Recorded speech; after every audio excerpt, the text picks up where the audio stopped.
एडजी पर आपका फिर से स्वागत है। आपका पर्सनल एआई ट्यूटर, जहां हम रटने के बजाय कॉन्सेप्ट्स को समझकर मास्टर करते हैं। मैं गौरव हूं और मेरे साथ हैं स्वाति। आज हम क्लास 12 फाइन आर्ट यानी सीबीएसई क्लास 12 के chapter the Mughal school of miniature painting को स्टेप बाय स्टेप समझेंगे। नोटबुक हो तो साथ रखो, लेकिन आप सिर्फ सुनकर भी रिवाइज कर सकते हो। बिल्कुल। हम पहले चैप्टर का बड़ा आइडिया पकड़ेंगे, फिर कल्चरल इन्फ्लुएंसेस, मुगल एम्प्रेस की patronage, important paintings, naturalism, later Mughal phase और पेंटिंग प्रोसेस पर आएंगे। बीच में मैं तुमसे छोटे क्वेश्चंस पूछूंगी, इसलिए सिर्फ पैसिव लिसनिंग मत करो। एक सेकंड रुककर सोचो, फिर अपना आंसर मन में बोलो। सबसे पहले basic definition. Mughal painting miniature painting की वह स्टाइल है जो नॉर्दर्न इंडियन सबकॉन्टिनेंट में 16th सेंचुरी में विकसित हुई और मिड 19th सेंचुरी तक चलती रही। इसकी पहचान सोफिस्टिकेटेड टेक्निक्स, डाइवर्स सब्जेक्ट्स और एलैबोरेट डिटेल से होती है। एग्जाम में डेफिनेशन लिखते समय ओरिजिन, टाइम स्पैन और डिस्टिंक्टिव फीचर्स तीनों जोड़ना यूजफुल रहेगा। अब रिकॉल करो, मुगल मिनिएचर पेंटिंग किस रीजन में विकसित हुई और ब्रॉडली कब से कब तक जारी रही। मन में आंसर बनाओ। Northern Indian subcontinent 16th century से मिड 19th सेंचुरी तक। ध्यान रहे, इसे केवल रॉयल पोर्ट्रेट पेंटिंग कहना इनकम्प्लीट होगा, क्योंकि इसके सब्जेक्ट्स और थीम्स बहुत डाइवर्स थे। इस चैप्टर को समझने के लिए पॉलिटिकल और कल्चरल मिलियू बहुत इंपॉर्टेंट है। मुगल एम्परर सिर्फ रूलर्स नहीं थे, वे calligraphy, painting, architecture, book making और बुक इलस्ट्रेशन प्रोजेक्ट्स के पेट्रन्स भी थे। हर सक्सेसर ने अपने टेस्ट और प्रेफरेंस के अनुसार आर्ट को आगे बढ़ाया। इसलिए जीनियोलॉजी और आर्टिस्टिक डेवलपमेंट को अलग अलग मत पढ़ो। यानी एम्परर बदलता है तो सिर्फ पॉलिटिकल स्टोरी नहीं बदलती, आर्टवर्क का मूड, सब्जेक्ट और टेक्निक भी बदल सकती है। यही चैप्टर का सेंट्रल रीजनिंग है। अगर क्वेश्चन आए कि मुगल पेंटिंग के विकास में पेट्रन्स की क्या भूमिका थी, तो test, subject choice, philosophy, aesthetic sensibility और अटेयर सपोर्ट जैसे कीवर्ड्स याद रखना। मुगल स्टाइल किसी वैक्यूम पैदा नहीं हुई। इसमें इंडिजिनस इंडियन थीम्स और स्टाइल्स, पर्शियन ट्रेडिशंस और बाद में यूरोपियन थीम्स तथा स्टाइल्स का सिंथेसिस दिखाई देता है। पीक फेज में इस्लामिक, हिंदू और यूरोपियन विजुअल कल्चर्स तथा एस्थेटिक्स का सोफिस्टिकेटेड ब्लेंड बना। इसे कल्चरल इंटीग्रेशन और आर्टिस्टिक एसिमिलेशन के रूप में समझो। यहाँ एक कॉमन कंफ्यूजन है। ब्लेंड का मतलब यह नहीं कि सभी इन्फ्लुएंसेस एक जैसे या बिना बदलाव के रख दिए गए। आर्टिस्ट ने अलग ट्रेडिशंस को क्रिएटिवली अडेप्ट किया और एक डिस्टिंक्ट मुगल विजुअल लैंग्वेज बनाई। इसलिए आंसर में केवल इन्फ्लुएंसेस की लिस्ट मत दो, बताओ कि इंटरेक्शन से नई और सोफिस्टिकेटेड स्टाइल विकसित हुई।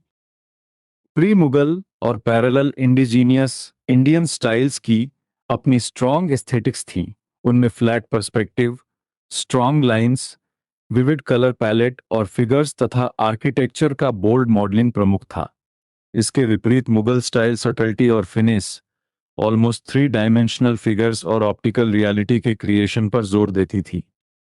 एक छोटा comparison check. Indigenous Indian style के लिए फ्लैट पर्सपेक्टिव और विविड कलर्स याद करो। मुगल स्टाइल के लिए सटलिटी, फिनेस और ऑप्टिकल रियलिटी। अगर तुम इन पेयर्ड कॉन्ट्रास्ट को आंसर में साफ लिखते हो, तो कंपैरिजन ज्यादा प्रिसाइज लगेगा। तुम्हारा आंसर क्या आ रहा है? फ्लैट पर्सपेक्टिव बनाम almost three dimensional representation. Mughal courts में आर्ट अधिक फॉर्मलाइज्ड हुई क्योंकि ऑर्गेनाइज्ड वर्कशॉप्स या अटेलियर्स बने। अनेक आर्टिस्ट ईरान से आए और इंडियन आर्टिस्ट के साथ काम किया। इससे अर्ली पीरियड में हार्मोनियस इंडो ईरानियन स्टाइल विकसित हुई। अटेलियर में कैलीग्राफर्स, पेंटर्स, गिल्डर्स और बाइंडर्स शामिल थे। ये स्ट्रक्चर आर्टवर्क को इंडिविजुअल नहीं, ऑफन कोलैबोरेटिव बनाता था। और पेंटिंग्स का पर्पस भी याद रखो। वे सिग्निफिकेंट इवेंट्स, पर्सनालिटीज और एम्परर्स के इंटरेस्ट को रिकॉर्ड और डॉक्यूमेंट करती थी। कई वर्क्स रॉयल्स के लिए बनाए जाते थे, मैन्युस्क्रिप्ट्स और एल्बम्स का हिस्सा होते थे और इंटेलेक्चुअल स्टिमुलेशन भी दे सकते थे। यानी ये इमेजेस केवल डेकोरेशन नहीं थी, इनमें डॉक्यूमेंटेशन और एलीट व्यूइंग दोनों थे। अब क्रोनोलॉजिकल जर्नी शुरू करते हैं। बाबर, फर्स्ट मुगल एम्परर, 1526 में आया। उसका कल्चरल बैकग्राउंड पर्शिया और सेंट्रल एशिया से जुड़ा था और वह आर्ट्स, मैन्युस्क्रिप्ट्स, आर्किटेक्चर तथा गार्डनिंग का पैटर्न था। उसकी ऑटोबायोग्राफी बाबरनामा में पॉलिटिकल करियर के साथ इंडियन लैंड और इकोलॉजी के प्रति उसका इंटरेस्ट भी दिखाई देता है। बाबर ने मेमोयर्स रखने की ट्रेडिशन एस्टैब्लिश की, जिसे उसके सक्सेसर्स ने भी फॉलो किया। रॉयल एटेलियर्स में बुक्स और एल्बम्स कैलीग्राफ्ट होने के साथ पेंटेड भी होते थे। ये वैल्यूएबल बुक्स रॉयल फैमिली को दिए जाते या डिजर्विंग लोगों को गिफ्ट किए जाते। बाबर की पोर्ट्रेटराचर में भी कीन इंटरेस्ट था। बाबर के मेमोइर्स में पर्शियन स्कूल के मास्टर आर्टिस्ट बेहजाद का उल्लेख मिलता है। बेहजाद सोफिस्टिकेटेड कॉम्पोजिशंस और कलर टेंस के लिए जाना जाता था। उसके वर्क में डेंटी क्वालिटी थी, हालांकि फेसेस ड्रॉ करने में कुछ लिमिटेशंस बताई गई हैं। शाह मुजफ्फर भी पेंटर के रूप में मेंशन्ड है, खासकर हेयर स्टाइल्स की रिप्रेजेंटेशन के लिए। अब हुमायूं पर आते हैं। पॉलिटिकल अनरेस्ट के कारण उसका जीवन काफी बदल गया और वह सफाविद पर्शियन रूलर शाह तहमास के कोर्ट में रेफ्यूज लेने गया। यही एक्सपीरियंस आर्ट हिस्ट्री के लिए टर्निंग पॉइंट बना, क्योंकि उसने वहां मैग्निफिसेंट मिनिएचर पेंटिंग्स और मैन्युस्क्रिप्ट्स देखे और एक इंपीरियल आर्टिस्टिक वर्कशॉप का विजन विकसित किया। पावर रीगेन करने के बाद हुमायूं ने दो famous Persian artists Mir Syed Ali और अब्दुस समाद को कोर्ट में आमंत्रित किया। दोनों पोर्ट्रेचर में स्किल्ड थे। हुमायूं ने निगार खाना नाम का पेंटिंग वर्कशॉप स्थापित किया, जो उसकी लाइब्रेरी का हिस्सा भी था। इस तरह पेंटिंग और मैन्युस्क्रिप्ट कल्चर को इंस्टीट्यूशनल सपोर्ट मिला। हुमायूं के पीरियड से पेंटिंग और कैलीग्राफी के एक्टिव पैट्रोनेज के क्लियर विजुअल और टेक्सचुअल डॉक्यूमेंट्स मिलते हैं। उसने हमजा नामा की इलस्ट्रेशन प्रोजेक्ट शुरू की, जिसे बाद में अकबर ने कंटिन्यू किया। एग्जाम में अगर पूछा जाए कि हुमायूं का कंट्रीब्यूशन क्या था, तो पर्शियन मास्टर्स को बुलाना, निगार खाना और हमजा नामा प्रोजेक्ट जरूर लिखना। एक आर्टवर्क बेस्ड क्वेश्चन सोचो। Princess of the house of Timur में हिस्टोरिकल पोर्ट्रेट्स दिखाई देते हैं। बाद में सक्सेसिव मुगल मेंबर्स के पोर्ट्रेट्स ओरिजिनल पोर्ट्रेट्स पर पेंट किए गए। इससे आर्टवर्क की रॉयल वैल्यू और डायनास्टिक कंटिन्यूटी दोनों समझ आती हैं।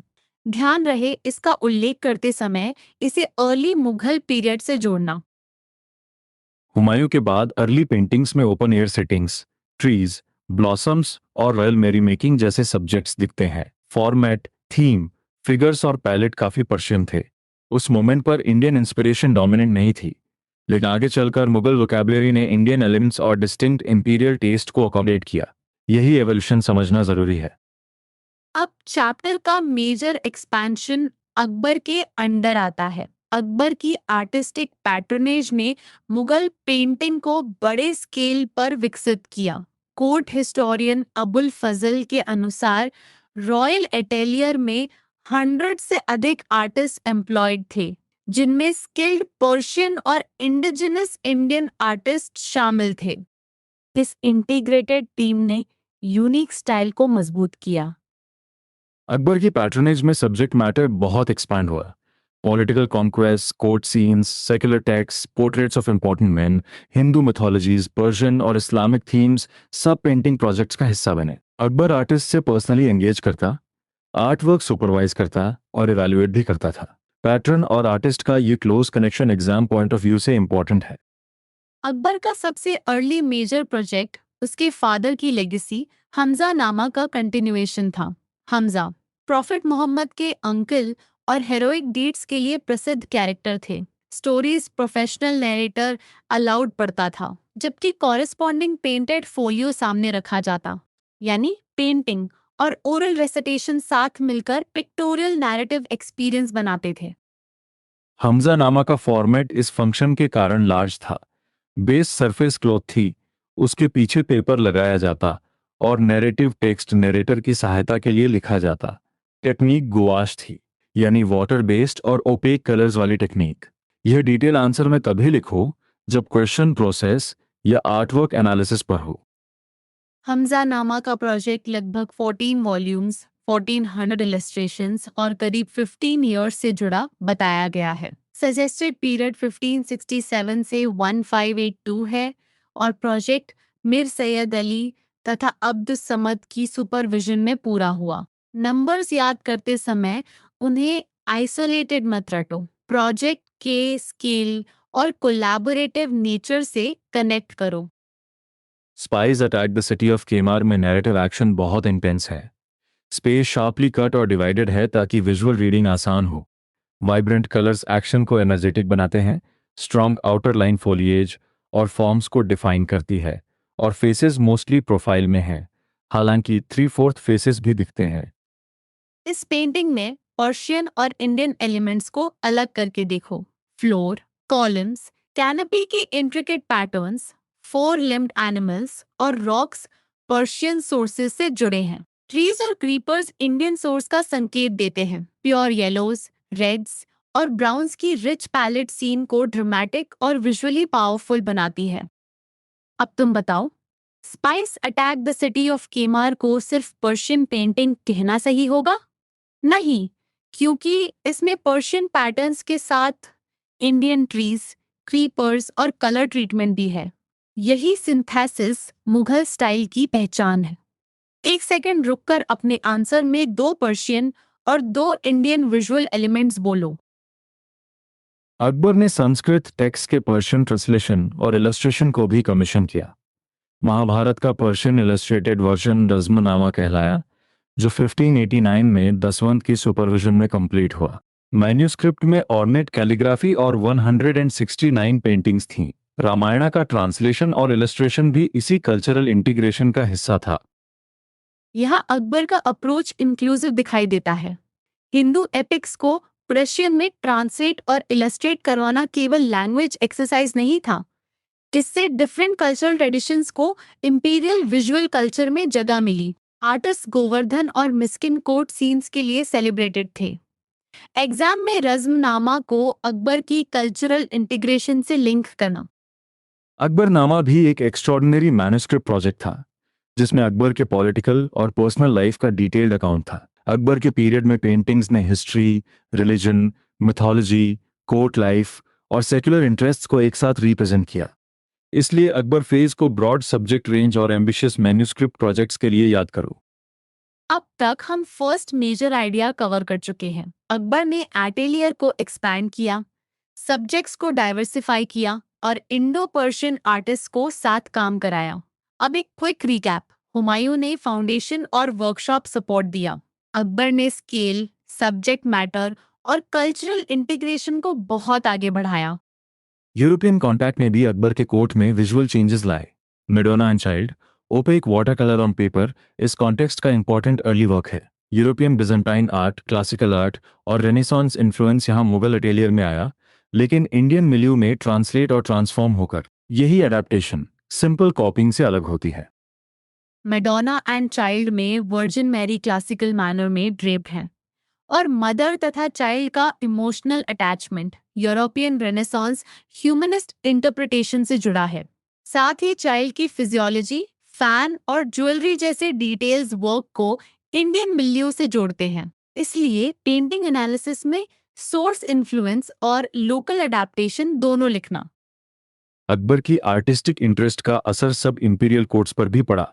अरिस्टोक्रेटिक फैमिलीज ने मुगल कोर्ट अटेलियर के टेस्ट को अपनाने की कोशिश की और रीजनल फ्लेवर वाले वर्क्स बनाए। इसका मतलब यह है कि इंपीरियल पेट्रोनेज ने स्टाइल को केवल कोर्ट तक सीमित नहीं रखा, उसने वाइडर आर्टिस्टिक एक्टिविटी को भी इन्फ्लुएंस किया। अब एक active recall challenge. Akbar phase के 4 कीवर्ड्स बोलो। Large atelier, Hamzanama, translation and illustration of Hindu text और डाइवर्स सब्जेक्ट मैटर।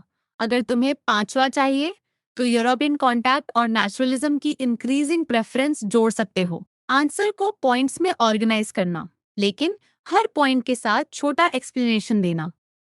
अब हम जहांगीर के पीरियड में प्रवेश कर रहे हैं। अकबर ने फॉर्मलाइज्ड मुगल मिनिएचर स्टाइल और स्टैंडर्ड्स स्थापित किए थे। जहांगीर ने उसी फाउंडेशन को डेलिकेट ऑब्जर्वेशन, इंडिविजुअलिटी और फाइन डिटेल्स की दिशा में आगे बढ़ाया। उसके लिए लेसर नंबर लेकिन better quality artworks mass production से अधिक इम्पोर्टेंट थे। जहांगीर पहले प्रिंस सलीम को बचपन से आर्ट में इंटरेस्ट था। उसने आका रजा और उसके सोन अबुल हसन जैसे आर्टिस्ट को एम्प्लॉय किया। उसके मेमोइर्स तुजुक ई जहांगीरी से नेचर और आर्ट में उसकी क्यूरियोसिटी का पता चलता है। खासकर फ्लोरा और फौना की साइंटिफिक करेक्टनेस पर उसका बहुत जोर था। जहांगीर की पैटर्नेज में नेचुरलिज्म और साइंटिफिक एक्यूरेसी हाईएस्ट डिग्री तक पहुंची। आर्टिस्ट ने प्लांट्स, एनिमल्स, बर्ड्स और इंडिविजुअल पीपल को केयरफुल ऑब्जर्वेशन से रेंडर किया। Court scenes, aristocracy, royal personalities और कैरेक्टर ट्रेट्स भी इंपॉर्टेंट रहे, लेकिन अकबर के मास नैरेटिव प्रोजेक्ट्स की तुलना में रिफाइंड डिटेल और इंडिविजुअल रेंडरिंग अधिक प्रोमिनेंट हुई। जहांगीर के पीरियड में मुरक्कास यानी इंडिविजुअल पेंटिंग्स को एल्बम्स में माउंट करने की प्रैक्टिस पॉपुलर हुई। मार्जिन्स हाईली इल्यूमिनेटेड होते, गोल्ड से सजते और फ्लोरा, फौना तथा कभी पॉइज्ड ह्यूमन फिगर से एम्बेलिश्ड रहते। ये फॉर्मेट पेंटिंग को आइसोलेटेड सीन से आगे ले जाकर देखने का केयरफुली डिजाइन एक्सपीरियंस बनाता था। अकबर और जहांगीर के बीच एक यूजफुल कंपैरिजन बनाओ। अकबर के अटेलियर में वर्क्स मास प्रोड्यूस्ड हो सकते थे और वॉर सीन्स, नैरेटिव्स तथा स्टोरी टेलिंग प्रोमिनेंट थे। जहांगीर के अटेलियर ने quality, minute details, refine court scenes, realistic portraits और एक्यूरेट फ्लोरा फॉन को प्रेफरेंस दी। यही कंपैरिजन कॉमनली टेस्टेड हो सकता है। यूरोपियन कॉन्टैक्ट जहांगीर के कोर्ट में भी इम्पोर्टेंट रहा। यूरोपियन विजिटर्स गिफ्ट्स के रूप में पेंटिंग्स और डेकोरेटिव ऑब्जेक्ट्स लाए। इससे यूरोपियन आर्ट सेंसिबिलिटीज और क्रिश्चियन रिलीजियस थीम्स मुगल आर्टेलियर में आए। आर्टिस्ट ने इंडिजिनस पर्शियन और यूरोपियन स्टाइल्स को क्रिएटिवली एसिमुलेट किया, जिससे जहांगीर स्कूल एक वाइब्रेंट मेल्टिंग पॉट बन गई। जहांगीर इन दरबार में एम्पर कॉम्पोजिशन के सेंटर में हाईएस्ट लेवल पर दिखाई देता है। कोर्टियर्स रैंक्स के अनुसार प्लेस्ड हैं और रियलिस्टिक पोर्ट्रेचर के कारण आइडेंटिफाइबल हैं। फादर कोर्सी जैसे विजिटर का नाम इंस्क्राइब्ड है। एलिफेंट और हॉर्स सीन की सेरेमोनियस इंपॉर्टेंस बढ़ाते हैं। कंपोजिशन, हायरार्की और पोर्ट्रेट एक्यूरेसी दोनों यहां देखो। जहांगीर ड्रीम में पॉलिटिकल फैंटेसी दिखाई देती है। पेंटिंग में जहांगीर और rival Persian Safavid emperor Shah Abbas globe पर खड़े हैं। जहांगीर कॉम्पोजिशन पर डोमिनेट करता है, जबकि लायन और शीप सिंबॉलिक कॉन्ट्रास्ट क्रिएट करते हैं। सन और मून का गोल्डन हेलो तथा विंग्ड एंजल्स यूरोपियन मोटिव्स और इमेजरी की ओर संकेत करते हैं। इस पेंटिंग को लिटरल हिस्टोरिकल मीटिंग की तरह मत पढ़ना। ये ड्रीम और पॉलिटिकल फैंटेसी का विजुअल रिप्रेजेंटेशन है। एग्जाम में सिंबॉलिज्म एक्सप्लेन करते समय एम्परर की डोमिनेंस, ग्लोब, लायन और शीप तथा यूरोपियन इंस्पायर्ड हेलो और एंजल्स को कनेक्ट करना। सोर्स में इंटरप्रिटेशन का फोकस पावर और विजुअल सिंबोलिज्म पर है। Jahangir enthroned on an hourglass में सिंबोलिज्म फिर सेंट्रल है। पेंटर बिचित्रा ने एम्परर को आर ग्लास पर एंथ्रोन दिखाया। पर्शियन कैलीग्राफी ऊपर और नीचे है और एम्परर के सामने रूलर्स तथा रिलीजियस फिगर से जुड़ी इमेजरी दिखाई देती है। पेंटिंग में पावर, टाइम और इंपीरियल सेल्फ रिप्रेजेंटेशन को विजुअल अरेंजमेंट से पढ़ा जा सकता है। जहांगीर की नेचर स्टडी का अच्छा example falcon perched on a bird rest है। उस्ताद मंसूर ने फॉल्कन को पेंट किया, जिसे जहांगीर ने अपने कलेक्शन में रखा था। एम्परर रेयर एनिमल्स और बर्ड्स को ऑब्जर्व करवाकर प्रिजर्व करना चाहता था। यह आर्टवर्क नेचुरलिस्टिक ऑब्जर्वेशन और पर्सनल इंपीरियल इंटरेस्ट दोनों को दिखाता है। ज़ीब्रा पेंटिंग भी जहांगीर की क्यूरियोसिटी और केयरफुल ऑब्जर्वेशन को दिखाती है। एनिमल इथियोपिया से लाया गया था और उस्ताद मंसूर ने उसका लाइकनेस ड्रॉ किया। जहांगीर ने ध्यान से एग्जामिन किया, क्योंकि कुछ लोगों को लगा था कि ये स्ट्राइप्स वाला हॉर्स है। यह छोटा एपिसोड साइंटिफिक ऑब्जर्वेशन और विजुअल डॉक्यूमेंटेशन की वैल्यू समझाता है। अब लिसनर चेक। अगर क्वेश्चन हो कि जहांगीर के पीरियड की डिस्टिंक्टिव क्वालिटी क्या थी, तो आंसर में नेचुरलिज्म, साइंटिफिक एक्यूरेसी, फ्लोरा और fauna, realistic portraits, refined details, albums और यूरोपियन इन्फ्लुएंस लिख सकते हो। लेकिन सबको एक साथ बिना स्ट्रक्चर के मत लिखना। पहले मेन क्वालिटी बताओ, फिर सपोर्टिंग एग्जांपल्स दो। अब तक दूसरा मेरा आइडिया भी क्लियर है। अकबर ने स्केल और नैरेटिव डाइवर्सिटी बढ़ाई, जबकि जहांगीर ने ऑब्जर्वेशन और रिफाइनमेंट को प्रायोरिटी दी। एडजी में ऐसे एग्जैक्ट डाउट्स को सोक्रेटिक क्वेश्चन से ब्रेक किया जा सकता है। पहले एम्परर की प्रेफरेंस पहचानो, फिर सब्जेक्ट, टेक्निक और एग्जाम्पल जोड़ो। अब शाहजहां का फेज। प्रिंस खुर्रम ने 1628 में थ्रोन संभाला और शाहजहां के नाम से जाना गया। उसके पास पॉलिटिकली स्टेबल एम्पायर और फाइन आर्टिस्ट्स तथा अटेलियर था। इस पीरियड में आइडियलाइजेशन और ग्रेट स्टाइलाइजेशन को नेचुरलिस्टिक रेंडरिंग और एक्यूरेट डिपिक्शन से अधिक प्रेफरेंस हुई। शाहजहां की पेंटिंग्स में subliminal qualities, exalted beautification, joule like colours, perfect rendering और इंट्रिकेट फाइन लाइंस दिखाई देती हैं। वह स्पार्कलिंग जूल्स, जेम्स और मॉन्यूमेंटल आर्किटेक्चर से प्रभावित था। इसलिए आर्टवर्क में मैजेस्टिक इमेज और इंपीरियल ग्रैंडियर को कम्युनिकेट करने की कोशिश दिखती है। यह जहांगीर की ऑब्जर्वेशनल नेचुरलिज्म से अलग डायरेक्शन है। शाहजहां के टाइम पर पेंटिंग्स केवल डॉक्यूमेंटेशन नहीं बल्कि इमेजिनेशन और डॉक्यूमेंटेशन का ब्लेंड भी थी। हायर कॉन्सेप्ट्स को प्रोमिनेंस दी गई और एक पेंटिंग में मल्टीपल इंटरप्रिटेशंस की पॉसिबिलिटी रखी। इंपीरियल पोर्ट्रेट्स ग्लोरियस टाइटल्स के साथ एम्परर की पर्सनालिटी को एग्जॉल्ट करते थे। आंसर में आइडियलाइजेशन, ब्यूटी और ग्रैंडियर तीनों कीवर्ड्स हेल्पफुल हैं।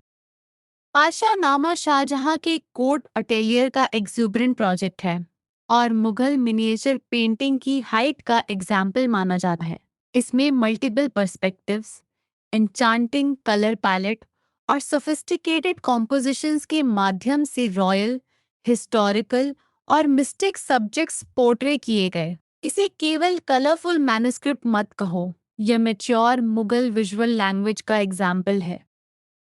मुगल पेंटिंग की इन्फ्लुएंस यूरोप तक भी पहुंची। European painter Rembrandt Mughal court painting से डीपली इंस्पायर था और डेलिकेट लाइंस मास्टर करने के लिए इंडियन ड्राइंग्स का स्टडी करता था। यह डिटेल मुगल मिनिएचर की इंटरनेशनल आर्टिस्टिक पोजीशन दिखाती है। इसे कंक्लूजन में लेगेसी या सिग्निफिकेंस वाले आंसर में यूज किया जा सकता है। एक कंपैरिजन बोलो। जहांगीर की स्ट्रेंथ थी कीन ऑब्जर्वेशन और नेचुरलिज्म। शाहजहां की स्ट्रेंथ थी idealisation, beautification, joule like colours और मॉन्यूमेंटल ग्रैंडियर। अगर तुम दोनों को सिंपली बेटर या वर्स नहीं बल्कि डिफरेंट आर्टिस्टिक प्रेफरेंसेस के रूप में एक्सप्लेन करोगे तो आंसर ज्यादा एकेडमिकली रिस्पॉन्सिबल लगेगा। दारा शिको, शाहजहां का सोन, सूफी मिस्टिसिज्म और वेदांतिक थॉट में इंटरेस्टेड लिबरल और इंक्लूसिव पर्सनालिटी था। Dara Shikoh with sages in a garden में उसका स्कॉलरली और फिलोसॉफिकल पर्सोना इमोर्टलाइज्ड हुआ।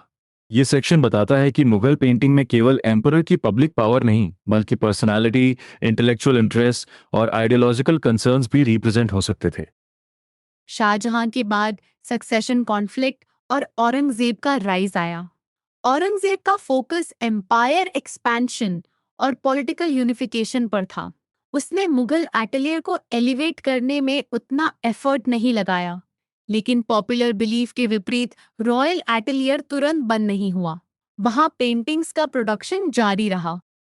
Gradual decline of ardent imperial patronage के कारण हाईली स्किल्ड आर्टिस्ट मुगल अटेलियर छोड़कर प्रोविंशियल कोर्ट्स में चले गए। प्रोविंशियल रूलर्स मुगल रॉयल्टी को इमिटेट करना चाहते थे और अपने डायनेस्टी तथा को इवेंट्स की ग्लोरी पेंटिंग्स में रिक्रिएट करवाते थे। इससे डिस्टिंक्टिव मुगल स्टाइल डिल्यूट हुई, लेकिन लोकल प्रैक्टिसेस के साथ उसका इंटीग्रेशन भी हुआ। मोहम्मद शाह रंगीला, शाह आलम द सेकंड और बहादुर शाह जफर के पीरियड्स में कुछ मास्टर वर्क्स बने, लेकिन वे मुगल मिनिएचर स्टाइल की फाइनल फ्लिकर्स जैसे थे। बहादुर शाह जफर लास्ट मुगल रूलर था और वह पोएट, स्कॉलर तथा कॉनिसोर भी था। यहाँ डिक्लाइन का मतलब इमीडिएट डिसअपियरेंस नहीं बल्कि ग्रेजुअल वीकनिंग समझो। New political environment, unsettled regional kingdoms और इंग्लिश असेंडेंसी ने आर्ट सिनारियो को फिर बदल दिया। पेंटर्स ने changing patterns, aesthetic concerns, subjects और विजुअल लैंग्वेज के अनुसार अडेप्ट किया। Eventually Mughal miniature style provincial और कंपनी स्कूल जैसी दूसरी स्टाइल्स में कन्वर्ज हुई। यह ट्रांजिशन पेट्रोनेज और पॉलिटिक्स के आर्टिस्टिक इफेक्ट को दिखाता है। Common mistake. Later Mughal painting को सिंपली अनइम्पॉर्टेंट मत लिखना। इंपीरियल पेट्रोनेज कम हुआ, स्टाइल बदली और रिचनेस डाइल्यूट हुई, फिर भी नोटेबल वर्क्स बने। बेटर आंसर ये कहेगा कि डिक्लाइन के साथ अडेप्टेशन और रीजनल इंटीग्रेशन भी हुई। यही बैलेंस लैंग्वेज एग्जाम में ज्यादा स्ट्रॉन्ग लगती है। अब पेंटिंग प्रोसेस समझते हैं। अधिकांश मुगल मिनिएचर्स मैन्युस्क्रिप्ट्स और रॉयल एल्बम्स का हिस्सा थीं, जहां विजुअल और टेक्स्ट एक फॉर्मेट में शेयर करते थे। हैंडमेड पेपर शीट्स तैयार करके मैन्युस्क्रिप्ट के साइज के अनुसार कट की जाती। आर्टिस्ट के विजुअल कॉम्पोजिशन के लिए डेजिग्नेटेड स्पेस छोड़ी जाती, फिर पेजेस रूल करके टेक्स्ट भरा जाता। टेक्स्ट लिखे जाने के बाद पेज आर्टिस्ट को दिया जाता। आर्टिस्ट टेक्स्ट का सिनॉप्टिक विजुअल रिप्रेजेंटेशन कंपोज करता। प्रोसेस के तीन इंपॉर्टेंट टर्म्स हैं, तर यानी कॉम्पोजिशन की शुरुआत, चिहारनामा यानी पोर्ट्रेट्स का स्टेज, और रंग मिजी यानी फाइनल कलरिंग। इन टर्म्स को सीक्वेंस में याद करो क्योंकि प्रोसेस क्वेश्चन में ऑर्डर यूजफुल है। कलर्स ओपेक होते थे और नेचुरल सोर्सेज से प्राप्त पिगमेंट्स को ग्राइंड तथा मिक्स करके शेड्स तैयार की जाती थी। ब्रशेस स्क्विरल या किटन के हेयर से बनाए जाते थे। अटेलियर में basic draft drawing, grinding, colour filling और डिटेल्स जोड़ने का काम अलग आर्टिस्ट में डिस्ट्रीब्यूट हो सकता था। हालांकि कुछ पेंटिंग्स सिंगल हैंडेडली भी बनाई जाती थीं। इस कोलैबोरेटिव मेथड को टीम वर्क के रूप में समझो। हर आर्टिस्ट अपनी स्पेशलाइजेशन के अनुसार पेंटिंग का एक एस्पेक्ट करता था। रिकॉर्ड्स बताते हैं कि वर्क के अनुसार इंसेंटिव्स और सैलरी इंक्रीमेंट्स दी जाते थे। इससे मास्टर आर्टिस्ट की पोजीशन और अटेलियर की ऑर्गेनाइज नेचर दोनों समझ आती हैं। आर्ट वर्क कलेक्टिव था, लेकिन इंडिविजुअल स्किल भी क्लियरली वैल्यूड थी। पेंटिंग कंप्लीट होने के बाद अगेट यानी एक जेमस्टोन से वर्क बर्निश किया जाता था। इससे कलर सेट होते और पेंटिंग में डिजायर्ड रेडियंस आती। इंपॉर्टेंट पिगमेंट्स में सिनाबार से वर्मिलियन, लापिस लाजुली से अल्ट्रामरीन, ऑर्पिमेंट से ब्राइट येलो, शेल से वाइट और चारकोल से लैम्प ब्लैक शामिल थे। गोल्ड और सिल्वर पाउडर्स एक्स्ट्रावागेंस जोड़ते थे। एक फाइनल प्रोसेस रिकॉल। पहले हैंडमेड पेपर, फिर टेक्स्ट के लिए रूल स्पेस, उसके बाद विजुअल कंपोजिशन, पोर्ट्रेट्स और कलरिंग, फिर कलर्स को सेट और रेडियंट बनाने के लिए एगेट बर्निशिंग। अगर क्वेश्चन में टेक्निक और प्रोसेस दोनों हो तो मटेरियल्स, स्टेजेस और कोलैबोरेटिव रोल्स को अलग हेडिंग्स में लिखना। इससे आंसर साफ और कंप्लीट लगेगा। अब फाइनल रिवीजन मैप बनाते हैं। मुगल पेंटिंग 16th सेंचुरी में नॉर्दर्न इंडियन सबकॉन्टिनेंट में विकसित हुई और मिड 19th सेंचुरी तक चली। इसकी core identity sophisticated technique, diverse themes, elaborate detail और ऑप्टिकल रियलिटी है। इसके डेवलपमेंट को समझने के लिए पॉलिटिकल हिस्ट्री, इंपीरियल पेट्रोनेज और इंडो पर्शियन तथा यूरोपियन इंटरेक्शंस को साथ देखना होगा। Emperor wise one line recap करो। बाबर ने आर्टिस्टिक ट्रेडिशन और मेमवार कल्चर को सपोर्ट किया। हुमायूं ने पर्शियन मास्टर्स बुलाकर वर्कशॉप और हमजानामा की फाउंडेशन रखी। अकबर ने लार्ज अटेलियर, एम्बिशियस मैन्युस्क्रिप्ट्स और कल्चरल इंटीग्रेशन को एक्सपैंड किया। जहांगीर ने नेचुरलिज्म, साइंटिफिक एक्यूरेसी और रिफाइंड एल्बम्स को प्रायोरिटी दी। शाहजहां ने idealisation, beautification, jewel like colours, monumental grandeur और पादशाहनाम जैसे प्रोजेक्ट्स को बढ़ावा दिया। लेटर फेज में इंपीरियल पैट्रोनेज घटा, आर्टिस्ट्स प्रोविंशियल कोर्ट्स में गए और स्टाइल लोकल प्रैक्टिसेस तथा बाद में प्रोविंशियल और कंपनी स्कूल से जुड़ती गई। यह पूरी जर्नी पेट्रोनेज से स्टाइल चेंज तक की स्टोरी है। अब तुम्हारा फाइनल चैलेंज। बिना नोट्स देखे 3 कंपैरिजंस बोलो। इंडिजिनस इंडियन और मुगल विजुअल फीचर्स, अकबर और जहांगीर की प्रायोरिटीज, और जहांगीर तथा शाहजहां की आर्टिस्टिक प्रेफरेंसेस। फिर एक आर्टवर्क चुनकर उसके subject, visual elements, cultural influences और पेट्रन से कनेक्शन एक्सप्लेन करो। यही एक्टिव रिकॉल तुम्हारी प्रिपरेशन को मजबूत करेगा। कॉमन मिस्टेक एक बार फिर, मुगल पेंटिंग को केवल पर्शियन इन्फ्लुएंस या केवल रॉयल पोर्ट्रेट्स तक सीमित मत करना। इसके भीतर इंडियन, पर्शियन और European synthesis, manuscripts, albums, court scenes, portraits, flora fauna, historical narratives और वैरिड टेक्निक्स शामिल हैं। एग्जाम आंसर में डेफिनेशन, एविडेंस और कंपैरिजन को लॉजिकली कनेक्ट करना। तुम अगला कॉन्क्रीट स्टेप ये कर सकते हो। एक पेज पर एम्परर वाइज टाइमलाइन बनाओ और दूसरे पेज पर प्रोसेस के टर्म्स लिखो। तरह, चिहारा नामा और रंगामिजी। फिर हमजा नामा, रजाम नामा, Madonna and child, Jahangir dream और पातशाह नामा में से किसी 3 आर्टवर्क्स को 2-2 लाइंस में रिवाइज करो। अगर किसी एग्जैक्ट डाउट पर अटक जाओ, एट जी में उसे छोटे सोक्रेटिक क्वेश्चंस में ब्रेक करके सॉल्व कर सकते हो या खुद को सिखाते हुए बोलकर एक्टिव रिकॉल कर सकते हो। आज के लिए इतना याद रखो, मुगल स्टाइल पैट्रनेज, इंटरेक्शन और स्किल टीम वर्क से बनी एक इवॉल्विंग विजुअल लैंग्वेज थी। बहुत अच्छा रिवीजन। अब अपने फाइनल चैलेंज का आंसर लिखो। एक कॉमन मिस्टेक से बचो और आर्टवर्क एग्जाम्पल्स को फीचर्स के साथ जोड़ो। गौरव और मैं अगली बार फिर किसी फाइन आर्ट कॉन्सेप्ट को कामली अनपैक करेंगे। तब तक क्यूरियोसिटी बनाए रखो, नोट्स को समझकर पढ़ो और एग्जाम में प्रिसाइज कीवर्ड्स के साथ कॉन्फिडेंटली लिखो।